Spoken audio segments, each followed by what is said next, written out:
Yo, what is good, everybody? It is your boy Golden Falls, Golden What Ifs, whatever you want to call me, and I am back.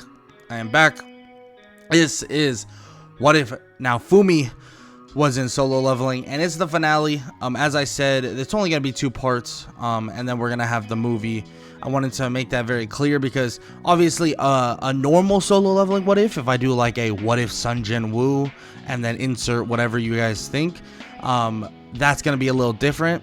Probably be like a 3-parter because there's a lot of stuff I can talk about, but since we're following the line of Naofumi Iwatani, there's not as much to talk about. So I'm gonna be getting into this finale, and I don't want to waste much more of your time, so let's get right into it.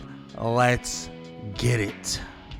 It seems as if Naofumi has gained some sway with Sung Jin Woo, and also some sway with the group. It seems like Sung Jin Woo's suspicions before even entering the dungeon are confirmed by Naofumi, something that he wasn't expecting out of someone he's never met before, or really has never even been associated with at all. But when they enter as a large group, it seems as if the dungeon decides to actually show a 3-way junction, and the group would be forced to split up. So one group, being that of Kang, has the prisoners would go into one part of the sections. The other sections would be Jong Ho and also Sanshik, being able to go through another section of the dungeon. And then Jin Woo would also go with his small group, who would include Jo Hee and also the swordsman.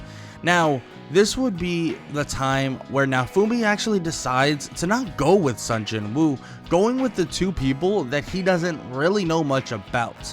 So he would decide to go with them, thinking that maybe they'll need some help. Maybe they'll need some assistance. He'll be able to supply some support-ish items and also block some decent damage. Maybe he can help them out to the best degree and also lay low to a certain degree as well. He would follow them, and they would speak a little bit as they're killing monsters, and they would talk about how that Naofumi is supposed to be an E ranker, or that's what they've heard, but it seems like he's far stronger than your normal E ranker, and they wonder, is he not the best of persons? And which he would be confused, but they would ask him if he's a false ranker, in which Naofumi would say that he's not a false ranker. He doesn't even know what that is, but no, he's not. He was deemed an E ranker, and that's it. And then they would ask him about his dog, in which he would introduce Fenrir to the 2 of them, and would say that he's just a dog, a stray dog that he picked up at a park nearby, and he decided to take care of him. In which that's all of that which they talked about, and all of they talk about until they see something that they never imagined they would see, and that would be Kang. Kang would be killing and has killed all of the prisoners. All of the prisoners would be dead to rights, and Kang would turn to them, realizing that he now needs to kill them as well to make sure that nobody can actually get an idea of what happened here. But immediately, Naofumi would jump forward, blocking the first strike by Kang, and he can tell that this dude is pretty damn strong. And immediately, Fenrir would jump off his back and turn into his giant wolf form, biting into Kang's arm and actually pushing him back quite a bit. Kang would immediately be shocked to see this and would wonder, how is he able to do that? I mean, how would he be able to control some sort of animal? It doesn't make sense. They really haven't seen anything like this before. And Kang would say it wouldn't even matter anyways, because they're all going to die here no matter what. Naofumi would obviously utilize a multitude of his shields and continue to try to subdue Kang to the best of his ability. He doesn't really have a ton of stuff that would allow him to, well, kill Kang, and he's able to subdue him, reveal him, and actually get rid of all of the perks that he would normally have as an assassin. He would be able to kind of limit the movement. He would be able to reveal him every time he enters the shadows, and Naofumi would be just in a massive stalemate with him.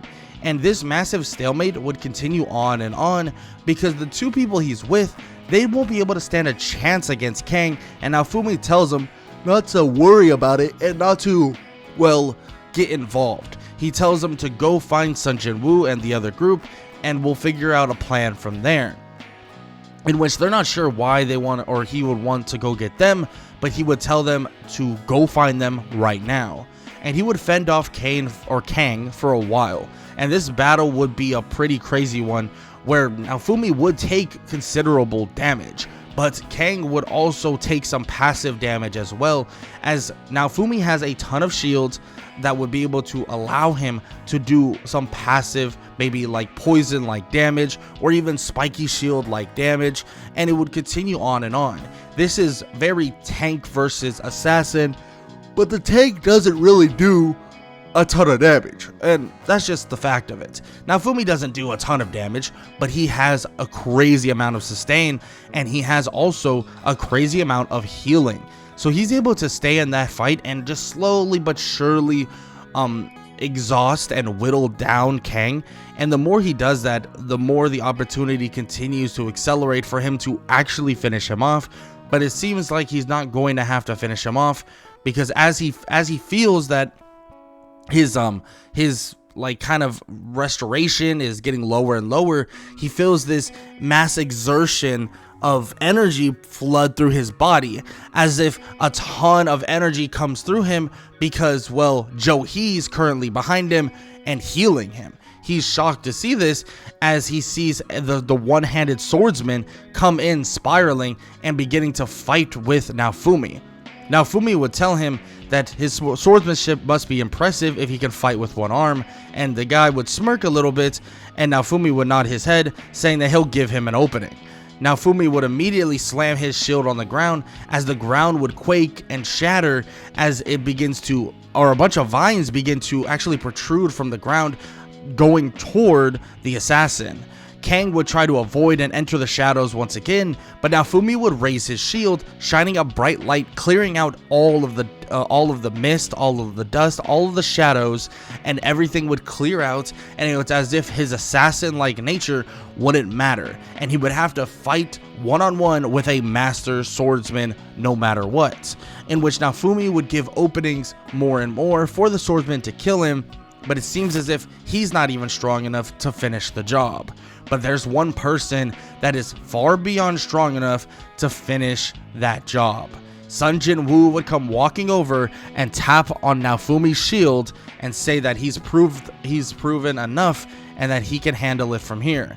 Naofumi would smirk a little bit and would tell him not to mess this up, and that he could have eventually defeated him if he had enough time. In which Sung Jin Woo doesn't really smile much, but nods in agreement as he walks toward Kang, and Kang remarks that he stands no chance here, but Naofumi would tell him that he's not going to be able to hide in his shadows ever. He begins to then shine a light once again, as the shadows and the assassin-like nature of Kang's abilities are null and void, leading to Sung Jin Woo easily butchering Kang and killing him right then and right there. Naofumi would be pretty shocked at how swift and easy he was able to do so, and well, Sung Jin Woo would even give his thanks to Naofumi, but before you even know it, Sung Jin Woo would actually strike the shield of Naofumi as Naofumi would block. Immediately, Sung Jin Woo would raise his hands up, saying he doesn't want to fight, he just wanted to see how durable that thing truly was, and it feels like a totally different weapon. It feels like it's out of this world, in which Naofumi would say that he gets that a lot, and it might be out of this world, but it's something that is, well, somewhat special to him. He would basically pat on the shield a little bit, and he would say that this thing right here is something that I don't even understand fully, and I've used it for a very, very long time. But it seems like we're not so different. Naofumi regards this and says that to Sung Jin Woo, but he gestures to his mouth as if he's saying that he's not going to say a word and to not worry about it. Now, after Kang's death, everybody talks for a little bit, and most people go on their leisurely way, and that includes Naofumi. Naofumi has really nowhere to go. He has to find his way through this world now on his own. And he does decide to exchange some sort of contact with, well, Sung Jin Woo. But of course, Naofumi doesn't really have that much, and tells him where he basically stays at, and if he ever needs help, that he can visit him over there. Naofumi tells him that he has a lot of stories for him that he probably won't believe, but it's something that maybe they'll talk about sooner rather than later. Fenrir and Naofumi would head off after the dungeon, and Naofumi would avoid questioning for the most part, and that would include Sung Jin Woo as well. Now, they would somewhat want to speak with Naofumi, but Naofumi would be gone. It's as if he's off the radar almost instantly, and, well, that's the fact of it. He continues to portray himself as a tank, as someone that is just flat out a tank-like person, and even though he continues to get stronger and stronger, especially after every single dungeon, Naofumi makes it very, very clear to everyone that he's just a flat-out person that, you know, uses a shield, that does some tanking, that does this and that and this. But he makes it very clear that it's very simple. And he continues to make a good little bit of money doing your leisurely kind of, you know, gate here and there. But of course, there's one thing that he really needs, and that's a lot of money. He needs a ton of money, and luckily enough, he actually gets a knock on his door, or, well, kind of a ring on his door sooner rather than later, and that is from Sung Jin Woo. Sung Jin Woo would actually invite him to do some stray dungeons with some other people that he knows, and that they need to keep it on the low, and that's, don't worry about anything else that's going on, and, you know, whatever, like, it's free money, it's free items and all of that. And he would ask Sung Jin Woo if it's okay if he can actually absorb some of those blue light crystals. He's not sure what they are, but they're pretty important to him and important to his shield. Sung Jin Woo would now realize that his shield is a lot more special than he possibly thought in the first place, but he also then tells him that why not? Sure. As long as he somewhat stays out of the way, don't, you know, get yourself in trouble in these C-rank dungeons, we should be good. In which he does go on a few C-rank dungeons with Sung Jin Woo, and also this very, very, very optimistic guy that he knows very little about by the name of Jin Ho, and they continue kind of making extra money and making some more money in general. And eventually, Sung Jin Woo would catch a glimpse of what Naofumi is truly capable of, because Naofumi is currently creating things off of some stray pieces of what basically these monsters have dropped. Things that would be useless to a normal hunter are very useful for Naofumi. In which, of course, Sung Jin Woo would ask, does he have any potions in there? Like, what kind of potions does he make? And which Naofumi would kind of like shoot out this odd like look and be like, why would you think that he could, or you, that I could create potions? I mean it's just a shield, right? In which Sung Jin Woo would shake his head, and Naofumi would laugh a little bit and say that he's messing with him, and he would say that yes, that he can make potions. That's one of his innate skills, and it's one of his skills that was very beneficial to him in the other world. In which Sung Jin Woo would be shocked to hear this, but it does kind of make sense that he comes from a different world. He would then explain to Sung Jin Woo that he's able to create potions of very massive potent, or very potent potions depending on what you want. It could be anything. It could be to cure poison, it could be to heal you, it could be to, and then as he's explaining more and more different potions, he asks Naofumi if he could cure illnesses. Well, probably. I mean, it depends on what ingredients we're talking about. In the other worlds, I could probably cure any illness by the fact that my shield was so powerful back there. But now, I'm not so sure. In which Sung Jin Woo would say that was a stupid question anyways, but Naofumi would want more information, asking him to explain further, in which Sung Jin Woo would say that his mother is comatose. Basically, has a horrible illness that can only be cured by an S rank like antidote, you could say, in which Naofumi says, comatose, huh? I don't think I'll be able to cure her, but I might be able to wake her up for a little bit. In which immediately Sung Jin Woo would be shocked to hear this, and Naofumi would say that he could throw some things together, and if he has some very specific items and that they could put in his shield could analyze it further and maybe find some sort of cure, maybe? He's not 100% sure, but they could try. In which Sung Jin Woo and also Jin Ho would actually bring Naofumi to a place that has a ton of different items that they either saved or just items that they have, and stuff that could be from herbs to different essence and stuff like that. So he absorbs all of it, which is perfect for Naofumi because that's the biggest benefit of his shield and the biggest thing in general. And he learns how to actually make a potion, but it's not to cure all illnesses. It's a somewhat minor illness cure, but it seems as if this illness cure is only temporary. It seems like this cure is only for a short period of time, and he even explains that to Sung Jin Woo, saying that he knows that his potion making is strong, but the only reason why this thing is a cure all illnesses for a short period of time is because of how strong his shield and potion making is. He begins to create the potion, and as he does, he would give it to Sung Jin Woo, and Sung Jin Woo would tell him to please follow him, as they would head off to the hospital to find the mother that he's speaking of. Naofumi would remark that he misses his family, so he can't imagine even watching his own mother lay here on this bed like this as well. In which Sung Jin Woo would question where Naofumi's family is, in which Naofumi says back in his home world, and he was supposed to go there, and he somehow ended up here. In which Sung Jin Woo would nod and would realize that maybe his life isn't so absolutely horrendous. I mean, this guy fought through an entire other world, but then now has to deal with being in another world that is absolutely horrible. Then Sung Jin Woo would be about to pour the potion on top of her mother's head, or his mother's head, and Naofumi would wave his hand and grab the potion from him.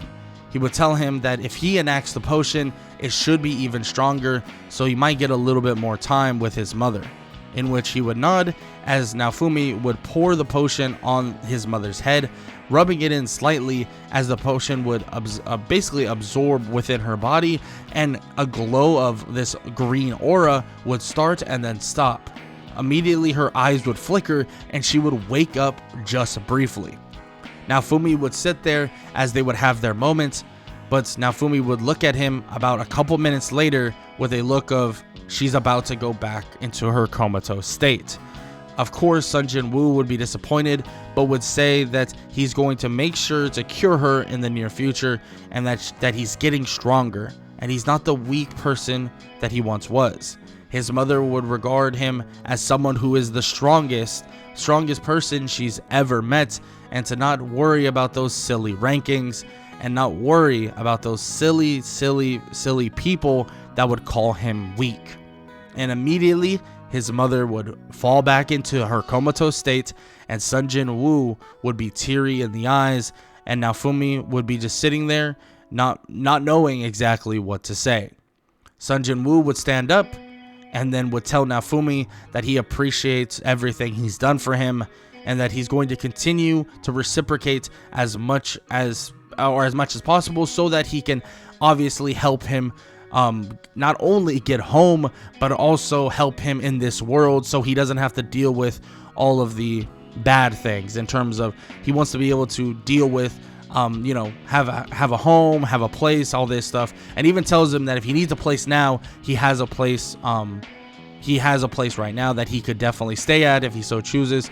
In which Naofumi would wave him off and say that he's made quite a bit of money, so he should be able to get a small apartment, and tells him not to worry about it, and to more worry about getting to the level of strength that he needs to get to cure his mother. Naofumi would be about to leave and tell Sung Jin Woo that he wishes him the best, and if he ever needs some help, he knows who to call. Naofumi would leave and head home once again, but the journey of Sung Jin Woo would continue on. Naofumi may be relaxing and may have done something for somebody that he doesn't even know and has done something massively special, but this has given Sung Jin Woo the thrill and the want to do even more. And soon, he would enter a new domain of strength and power when he faces down Igorous. But that is not the story for Naofumi. That is not the story of Naofumi, even if he has implanted a very good head start within Sung Jin Woo and has helped him quite a bit. The story of Sung Jin Woo is one of his own. So this is the end of What If Naofumi Was in Solo Leveling. And if you enjoyed, show some love, leave a like, leave a sub, leave a comment down below, all that good stuff. And if you want to see more solo leveling what ifs, let me know in the comment section below. I don't mind the idea of actually doing more solo leveling what ifs. If it's what if Sung Jin Woo was something, maybe give him a different power, maybe give him a different strength, maybe something crazy like that. You never know, right? Maybe a what if Naofumi wasn't what if Naofumi replaced Sung Jin Woo? Maybe I'll do that. Maybe I'll do other characters doing that. Maybe I'll do what if Deku replaced Sung Jin Woo. I'm not 100% sure. I haven't 100% decided what I want to do. But if you guys enjoyed, show some love, like I said. And I hope y'all not only enjoyed the video, but I hope y'all have an amazing day. Later.